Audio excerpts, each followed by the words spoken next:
Last time on the Blondies MX5 World Tour. As soon as those green lights come up, these guys are going to punch that accelerator and take off as hard as they can. And the green flag is out. They're off at Charlotte Motor Speedway. João Freitas leads them off. Yanis is close behind. Guilherme Rato's keeping them in check. Through the first corner they go. 7 cars, not much between them at all, Joe.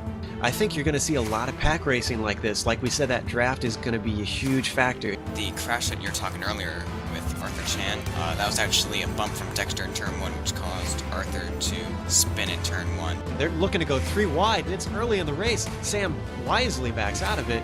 Guillermo, though, still wants a position. He's trying to get up into second place. In fact, he's got the inside line. He's probably going to have it if he can just get ahead of Jer. Jer's not giving up quite yet. In fact, now he's under threat from Sam McAleer. Sam goes clean by through the infield. Sam moves up to third, and Guilherme Rato moves up into second. I think Dexter was actually trying some NASCAR-style racing there. He was trying to bump draft Marcus. The way that Joseph Arrow closed up on them towards the end of the lap, I suspect it wasn't doing what he had hoped. And there's a crash. There's a crash behind there, Joe. A number of guys have dropped out. Tom Brathy, Jeremy Naylor, John Kelly, Mikael Gustafsson. So that's an early attrition. This is for second place, ladies and gentlemen. They're heading towards the first turn across the start-finish line. Sam was actually in front, but he breaks way early and lets Guilherme back in front, but he's got a better exit, and this could be his strategy. I noticed he was getting a better exit in the other lap, so that was a really smart move. But what it's done is it's given João Freitas the opportunity to skip away from them. Chuck Johnson is now up to third place, and he obviously has not pitted yet because he was much further down than that in the opening laps. And the only fast guy still out there, if I'm correct, is João Freitas, Joe? Yeah, both he and Guilherme Rato have not pitted yet, because the next person down, Chuck Johnson, in third, is a whole 27 seconds back. Who was that? Marcus Lambert. Yeah, that was Marcus. He got pretty loose. João Freitas is in the pits. João comes out right in the midst of traffic.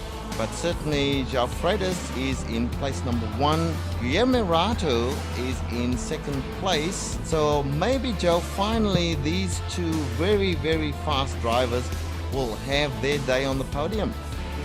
Looks like Guilherme Rato is less than a second now behind João Freitas.